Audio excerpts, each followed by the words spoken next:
Hello, welcome to the conversation here on News Central Television. This is a show where we bring you all the latest updates and political happenings around the continent. I'm Gbenga Aborowa. And I'm Rita Omodia. It's another week for the conversation right here on News Central TV. Happy Independence Day to all Senegalese. Yes. Now, today on the program, we'll be discussing situations in South Africa and, of course, looking at situations following from the Ukraine crisis. Now, the Dudula movement, President Cyril Ramaphosa has said that the African National Congress cannot support Operation Dudula. And that is because he spoke during the headline-making movement during the ANC's Mpumalanga conference over the weekend.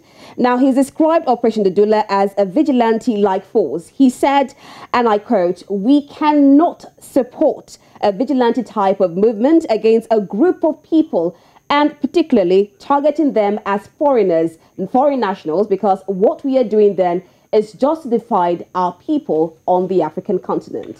Now, President Ramaphosa's views are at odds with the African National Congress national spokesperson, Pule Mabe, who in an interview with a well-publicized newspaper backed communities that stood up to illegal activities. Dudula means pushback in Zulu. The group, based in the Soweto township just outside Johannesburg, blames high crime rates and on undocumented migrants, which also accuses of taking away jobs from South Africans and driving down wages. Now, joining us on the conversation to discuss this, we have Sharon Ekambaran, a member representing Lawyers for Human Rights. Thanks for joining us, Sharon, and welcome to the conversation. Thank you very much for having me. Now, Sharon, what do you make of the president's statement that he cannot and the ANC should not support a vigilante organization like Operation Dudula and his opposition to the whole operation? Well, as Copenhagen Africa Against Xenophobia, we have welcomed this unequivocal statement made by the president, where, as you mentioned earlier on, he made reference to the fact that Operation Dudula is a vigilante group in the way that it operates, in the way that it carries out its activities.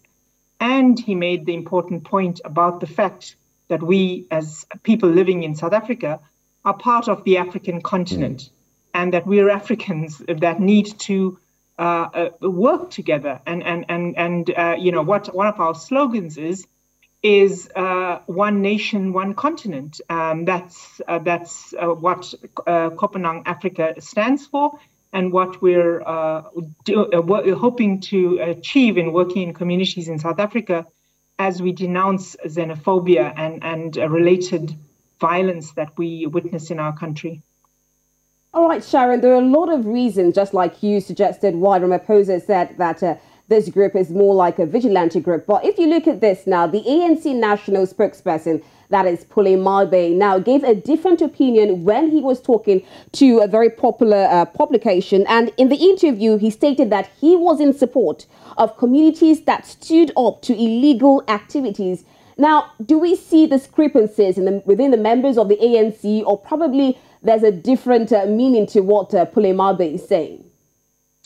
I don't think there's any different meaning. I think there are lots of inconsistencies, and I think that that's why we're also saying to the president, words are very well and good, but we need it to be followed up with action, and action that includes taking measures against public officials who are deliberately fueling xenophobia in our country, spreading myths and mistruth, all in the interest of trying to win votes in the 2024 elections. And we are aware that many political parties have done terribly in the elections that recently took place in 2021, where many parties saw a real significant reduction in the number of people voting for the parties across the spectrum.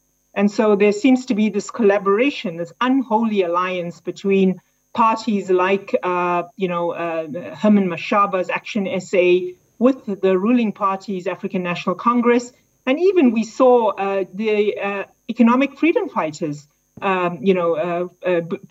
portraying tendencies of abusing and scapegoating migrants for problems which essentially must lay at the doorstep of the government and the opposition for failing to address serious service delivery problems, failure to implement policy that will actually transform our country from a very, very dark and murky past to one where there's more equality and respect for human rights and human dignity for all who live in our country.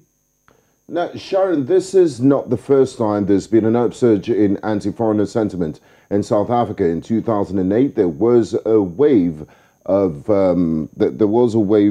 anti-foreigner sentiment, a wave of attacks across the country against refugees and migrants. More than 60 people were reported to have been killed and thousands displaced. There were further outbreaks of violence against non-South Africans in 2015.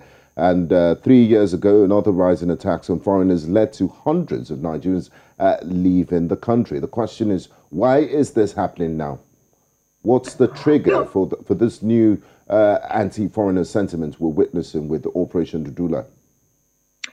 As I said, I think it is, number one, the very, very poor performance of political parties in the recent elections. Over 30% of people who registered to vote stayed away on the day of the elections. And that's largely because of the failure of the political parties in opposition to hold and to ensure that policies are put in place and that we're seeing a service delivery. It's also, I think, linked to what appears to be what took place in July last year, where I'm sure you would have witnessed the horrific violence and looting of shops. Following the detention of former President Jacob Zuma, yes. Yes, and out of that, bodies like Operation Dudula working with claims of the veterans, MK veterans being involved as well, and they were involved in KZN. So it's many organizations are trying to find out who are funding these organizations, where are they getting so much of funding from and for what purpose? I mean, I think you and your listeners would know, the viewers would probably be aware of the role that the public relations company Bell Pottinger played during our struggles with the Gupta family and the corruption that took over our country. And so I think there are agents who are deliberately wanting to weaken our democracy and spread this kind of violence for their own purposes. But in the context where we have one of the most unequal societies in the world, and where politicians and leaders are blaming migrants, then it's fertile ground for this kind of violence being meted out against foreign nationals. And what we would want is for our political leaders to be making clear statements like what the president said, and to actually then make good and enforce policies to address the problems that people are facing and deal with corruption. Because that's where the money is going and not going towards addressing whether it's decent education or whether it's a decent public health system or whether it's creation of jobs. And we need to be, that's the work that needs to be done by the government if we are going to deal with the kind of violence that we are witnessing. All right, there are three different factions. We have the Operation Dudula, we have the government, and of course we also have the rest of South Africans. Now, does Operation Dudula enjoy popular support from the rest of all South Africans? Well, I mean, to answer you not directly, we had a march on Saturday. We were supposed to march on Human Rights Day, and unfortunately, our law enforcement agents couldn't assure us that they would be present because we were witnessing, threats of violence by Operation Dudula. So we went to court, and the court ruled in our favor to say to the local police and law enforcement that they have to be present when we were marching. And we managed to march, and over 1,000 people joined our march. And in spite of the threats of attacks, and we witnessed many, many young South Africans leading that march. And I want to underscore this because, again, there's misinformation being spread that, it was just the foreigners or the illegal foreigners marching. And that is a total deliberate distortion of the facts. There were many, many South Africans, many young South Africans, and many young families were bringing their children along on the march to denounce xenophobia. So I think, to answer your question, it's not a significant following. I think there's a definite manipulation of social media to give the appearance that they are much bigger than they actually are. It's a tiny minority of people, and people have taken a stand against this xenophobia. But unfortunately, we need to be clear about how the media is actually ensuring that they're putting, representatives of these minority, I would say, organizations and demanding them to open their books and say, where are they getting their money from to be able to spew the kind of lies and also the kind of violence and unlawful acts, which is what the president said very clearly. We cannot have people acting unlawfully in our country. Now, talking about law and order, there's a school of thought that says Atlanta Locks leads a vigilante movement that exists because the police are not doing their jobs effectively, immigration is not doing their jobs effectively, and that his arrest is only going to elevate him to a heroic stalwart. And for the deepened dislike and rebuke for the police and for the put immigrants in harm's way, what are your thoughts about this? If the immigration and the South African police services have been doing their job, would we be in this situation today? What are your thoughts? Sorry. Yes, I think there is a problem of law enforcement, respecting the law, enforcing the policies by the South African police services. We would even go so far as to say that we're concerned that there's signs of institutionalized xenophobia, and it appears to be targeting predominantly our brothers and sisters from the African continent. But my answer to you is not to take the law into our own hands. You know, thousands of people have died for the constitution that we have, one of the most progressive constitutions in the world. We have an equality clause. The preamble to our constitution says that South Africa belongs to all who live in it, and that the Bill of Rights protects the rights of all who live in our country. And there's one or two rights, like the right to vote and I think one other, where the Bill of Rights is not covering. But your right to basic education, your right to basic health is one that is, all who live in our country should have access to those rights. And so I would say that we actually need to ensure that we are organized in our communities to hold our government to account and not take the law into our own hands. All right. We must learn. Sorry. Go on, please. No, we have to learn from how the apartheid state used racism and divisions in order to stay in power. A tiny minority stayed in power in oppressing the majority of the people. And we cannot have that. Our laws and policies are there to protect us, and we cannot infringe as people living in this country. We've got to make those, the custodians of those policies do their work. Okay, Sharon, still talking about law and order now. If we're clear, there is supposed to be a national action plan agreed by all the political parties to address issues of xenophobia. So how effective has this coalition been, and how would you assess the level of response from the government to issues raised by Operation Dudula? Okay, so this is a policy that has been promulgated by the Department of Justice and Constitutional Development. It's a plan. It's a national action plan to combat violence, racism, xenophobic violence, and related hate crimes in our country. And it's a very comprehensive plan. And I think it's a significant step in the right direction in that it actually names xenophobia, because I think our Minister of Home Affairs, Dr. Aaron Motsoaledi, is on record in complete denial of the fact that there's xenophobia in our country, that the Department of Home Affairs and the asylum system is run by people who are xenophobic in the way that they carry out what should be their responsibilities. So this plan and policy is meant to work, across departments, government departments, to put in place measures to build this country to deal with xenophobia and racism. And unfortunately, while the Department of Justice and Constitutional Development is making, a serious effort to bring the various stakeholders together, I think there is a lack of political will from the different departments to allocate resources to implement this plan. And that's a serious problem. I think it's a serious overall problem in our country of failure to implement very, very good policies on paper.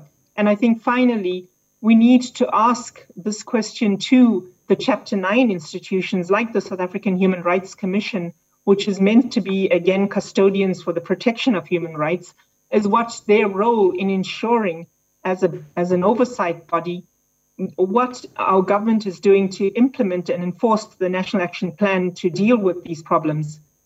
Just finally, the South African Human Rights Commission produced an incredible report following the 2008 violence, which it made detailed recommendations. And I can say to you here very confidently that not a single one of those recommendations have been adhered to or respected by this executive, by our government. And so, what recourse do we have, and how do we as civil society ensure that those papers mean more than the ink that they're written on?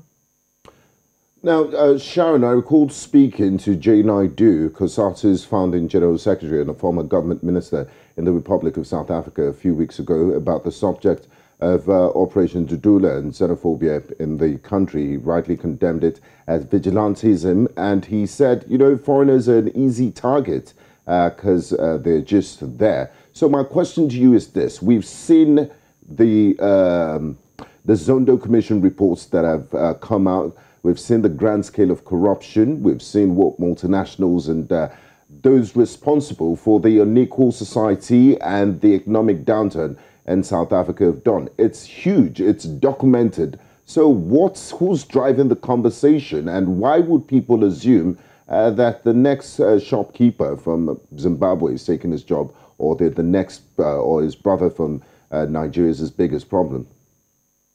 Look, I'm not being defensive, but I think that globally we are seeing countries taking very, very reactionary measures, this othering of people, whether it's, Islamophobia, whether it's homophobia, whether it's in our country and other countries, xenophobia of the most vulnerable, as you've quoted.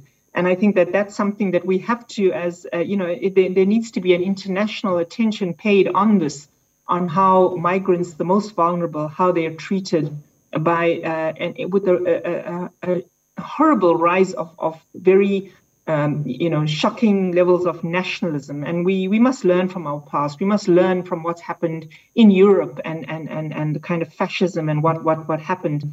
But I think closer to home, there, as I pointed out earlier, I think there is a responsibility to be laid at the doorstep of civil society, of organizations that have been working to mobilize communities in our struggle for social justice. And that's been ongoing even with our democracy and with the new dispensation. We've had movements like the Treatment Action Campaign that's led formidable struggles. And I think that that's what we have to do. We have to, Jay Naidu needs to reflect on the trade union movement and what role for those kinds of organized forces, considering the role that they played in our struggle against apartheid. Unfortunately, they're quite silent at the moment, and we do need to mobilize and unite and build solidarity. But I think that more importantly, there's never been a more important period in our history to work on the African continent and actually to hold the private sector to account. The private sector is investing in all countries across the continent. And how do countries like Nigeria and Tanzania and Kenya and other countries where people are coming to South Africa, do they hold the private sectors to account and say, you're making profits in our country, and yet back in your home country, this is what's happening to people that are coming there? And, how do we, as people on the African continent, raise those, mobilize at that level, to put pressure on the South African government to act and to take measures to stop the xenophobic violence, but also to take measures to ensure that there's growth and development in the region? we can't only look in South Africa in our national borders. The issues of poverty and of inequality have their roots in the role that the apartheid state played in the Southern Africa, and that's well known, whether it's the exploitation of mine workers and the use of black labor to make excessive, shocking levels of profit for the mining companies, and similarly other private companies who have unfairly benefited from the privilege that the white racist apartheid regime afforded them, based purely on the color of their skin, to the detriment of millions of people in our country. And so redress needs to look at all those issues and as a region, and not just South Africa in its narrow borders to try and keep people out. All right, Sharon, still looking at the issue of the economy now, you mentioned trying to take private companies into account. And one of the major issues you clearly highlighted was the issue of poverty and, of course, job creation. So what major issues or what major steps can the government do to create more jobs for South Africans? Look, we are not a poor country, okay? Next to Nigeria, we're the second strongest economy on the continent. And there's a recent report by the World Bank, which again confirms that South Africa remains one of the most unequal societies in the world. And that's because 80% of the wealth is concentrated in the hands of 20% of the people living in this country. Now, given our past and given the way in which apartheid structurally manufactured the poverty that we're witnessing, and the fact that the face of poverty today in 2022 remains that of the Black African woman. The private sector has a role to play, and this government must use its power to force the private sector, if necessary, to contribute to transformation.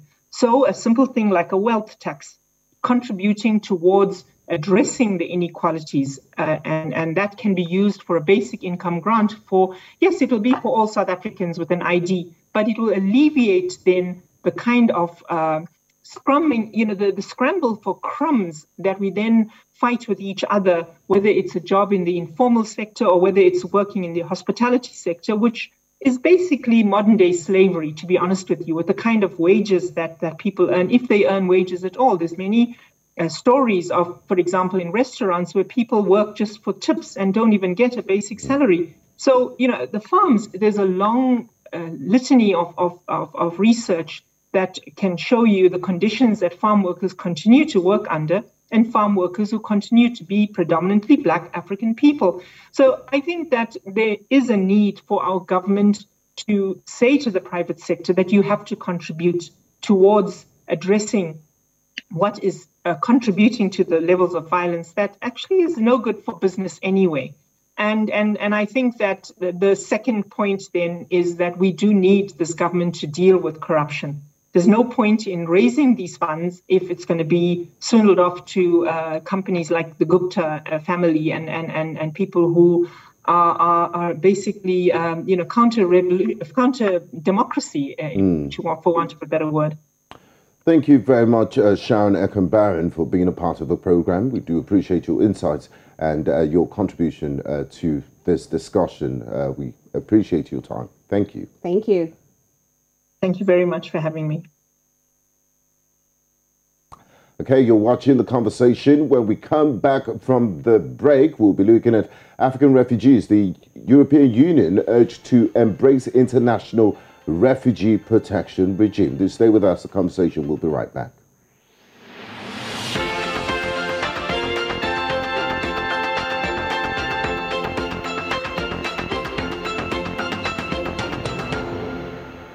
Hello, welcome back to The Conversation. In this half of The Conversation, we'll be looking at the United Nations calling for more refugee protection regime as refugees flee Ukraine as the conflict and the war deepens. Now, as the Russia and Ukraine crisis deepens, more Ukrainians have been welcomed to European countries as a safe abode away from the conflict in Ukraine. Unfortunately, the same has not been reciprocated to others, especially Africans who are caught in the middle of this war. Meanwhile, some who left the various countries for greener pastures have either been left at borders, detention centers, or left to wallow in fear with bullets flying over their heads. Now, in March, U.S. President Joe Biden said the U.S. would welcome 100,000 Ukrainian refugees, granting temporary protected status, also known as TPS, to another 30,000 already in the United States. In reaction to this, there has been a general call by the head of the UN Refugee Agency, Filippo Grandi, that Europe be generous and welcoming to all the migrants, just as it has with Ukrainian refugees. And now, join us live on the conversation is Kayode Eesuola, is an associate professor at the University of Lagos for the African Studies. We also have Collins Nweke. Thank you so much for joining us on the conversation at this time. Thank you very much. Thank you.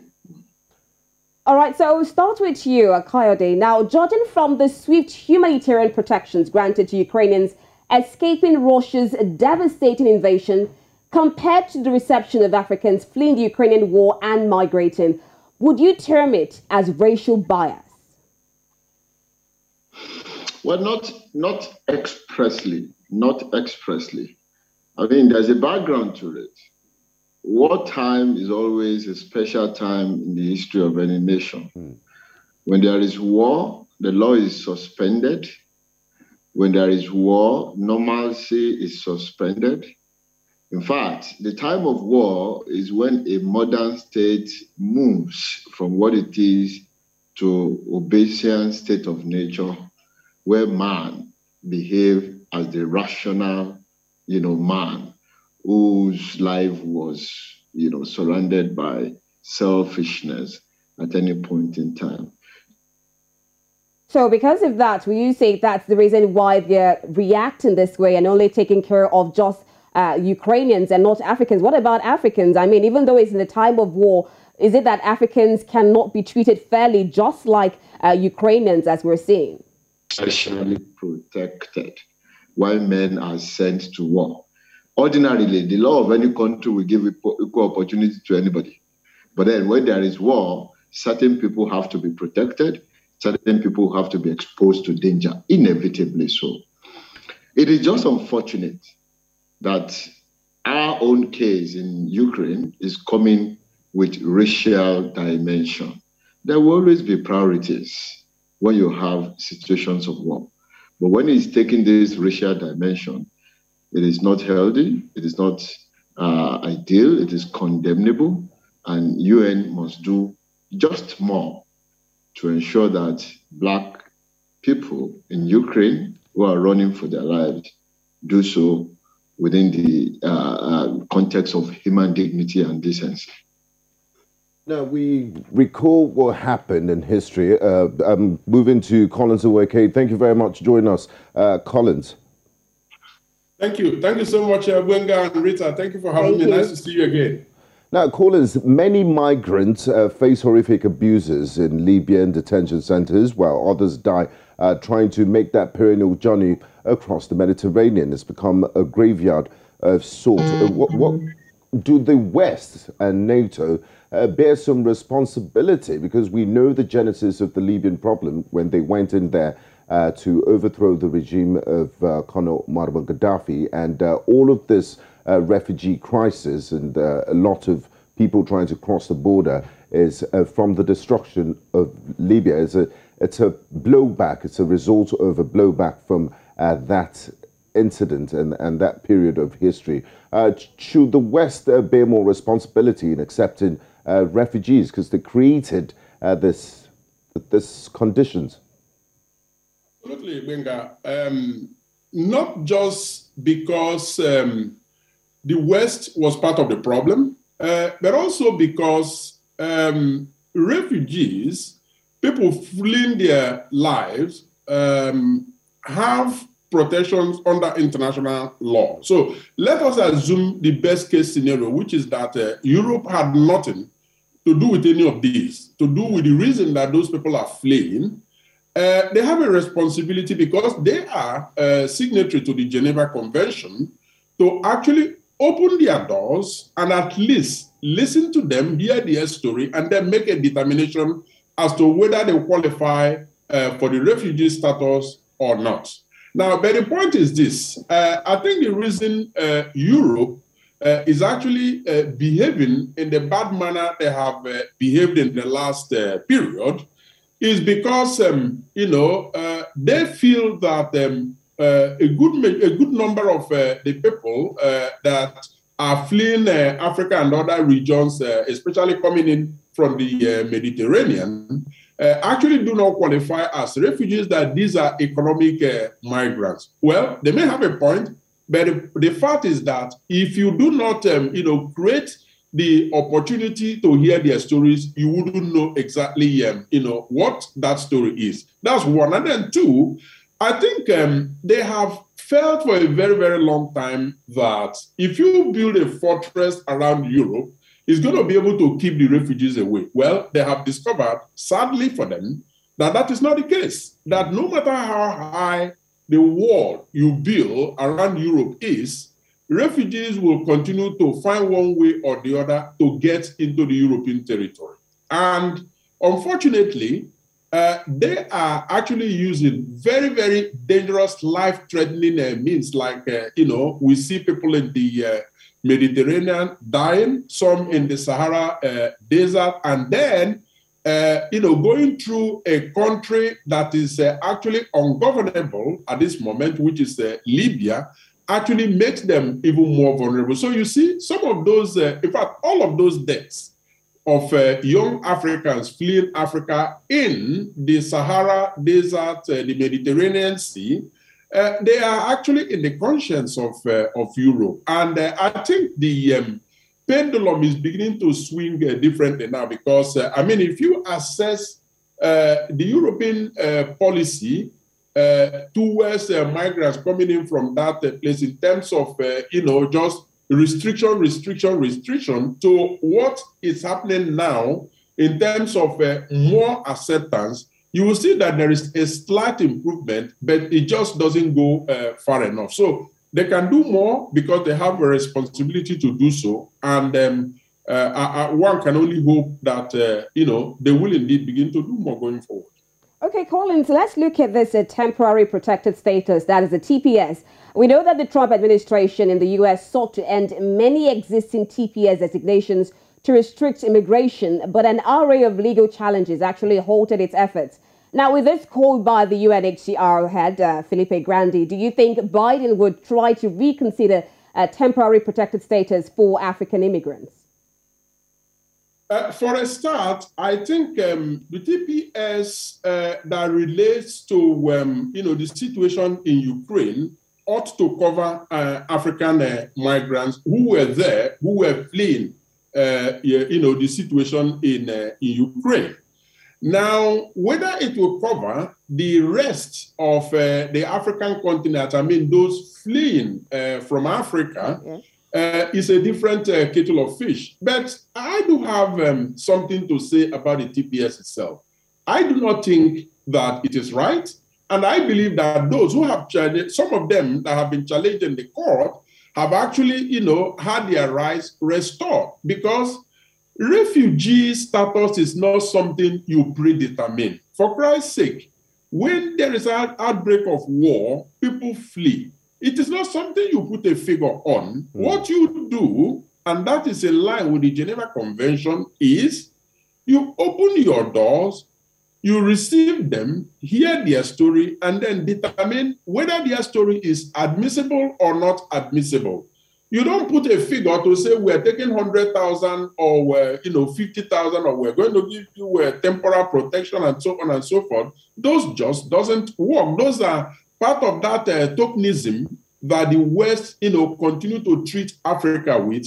And I believe that the courts are seeing it differently, and that is good for, human rights in general. Now, thank you, Collins. I'd like to bring in Professor Eesuola here. We've seen the recent statistics by the United Nations Department of Economic and Social Affairs says that 9 million African migrants have moved to Europe. What's the major reason for this pull, and are there adverse effects of this losing such manpower and brain drain to Europe, and how can we stem this tide? Thank you very much. There is always the practical dimension to everything. The Geneva Agreement is respected globally, but sometimes many of these international laws and agreements must necessarily surrender to domestic peculiarities when the issues arrive. And I think that is what is happening in most of these European countries. Yes, they're bound to respect that law, but they must look at certain internal structures and mechanisms to be able to cope with the number of the refugees. So the UNESCO figure is scary, honestly. It has led to a lot of things: brain drain, saturation of human resources and every other thing. And the lesson for me to learn is for African countries and African leaders. We must always know that human beings, as rational beings, will always go into and admire mutually benefiting relationships. The same thing happens in the international community. When you are seen as a liability by virtue of the country you are coming from, you are not likely to be admired and respected and accepted by anybody. That's just rational. Even when the law says otherwise, those who implement the law will transmit and translate it to suit their own purposes. The world is beginning to see many parts of Africa as a cause of its own problem. I mean, what do you say in recent time when the picture, the photograph and video of the president of Nigeria is being used as a symbol of bad governance in a university classroom in the United States? That is what you get when a president refuses to fix, for instance, the health system in his own country, only to go to another country for medical checkup. That is the reality of classroom, and intellectual analysis will always take it. Now, people from this kind of country are not unlikely to begin to see African leaders and African people as causes of their own problems. They are fast losing pity for the African people. And of course, as I said, the lesson to learn is for us to look backward. That is the reality of the issues. There are many laws that protect everybody in the world within the context of international community. But the reality is that we must look back home and first make a statement to the political class to fix the political problems in Nigeria. We must also talk to the citizens to stay put and engage more positively in the political system to be able to effect the change. There is no big deal in traveling all around the world, but your travel cannot constitute liability to other parts of the world. That is the situation with Nigeria and many other African countries today. So the lesson to learn is for us to look inward and fix our own problems so that when you have to travel, when I have to travel, we'll be traveling as exchange professionals and students. As it is, we are liabilities to the world, and that has to be addressed. While we also call on the world, many parts of Europe, to ensure that they tolerate, I use that word tolerate, the African migrants who are moving here and there. These are poor people who have been dehumanized, who have been displaced in their own country. They are human beings like us. I appeal to the international community to make sure they accept them and think of the Geneva Convention and other laws within the international context. At the same time, the point must be made that African nations should stay put and fix their own country. The political class must do it. The citizens must not keep running away, must stay and actively involved in the politics to be able to forge nations out of what they presently have. Thank you very much. Because, countries would naturally look after their own citizens. Yeah. Yes. Okay, I'd like to bring Collins into this now. Kayode has clearly highlighted that African governments need to look inwards and develop their own countries. But if you look at this Ukraine crisis now, there are some other people who feel that attention or more attention has shifted to the Ukraine crisis, while there are other problems around the world Do you feel that much attention has shifted, or probably it's actually a serious situation and it calls for serious attention, or it's actually an equal attention across boards? Because if you look at just to add to what Rita is saying, the Ethiopian conflict is in its 17th month. Yeah. The United Nations has described it as the worst humanitarian crisis in the last decade. So how do you make sense of all of this? We're all equal, but it appears that some human beings are more equal than the other, judging by the attention we've seen. Of course, I agree with you 100%, that we are all equal at the level of paper, at the level of agreement. In reality, that does not exist. When there is war, as I said in my background, there is discrimination, inevitably. There will always be prioritization. And the rational thing for human beings to do is to ensure that they take care first of those things and people they have priority before taking care of others. It's just naturally so.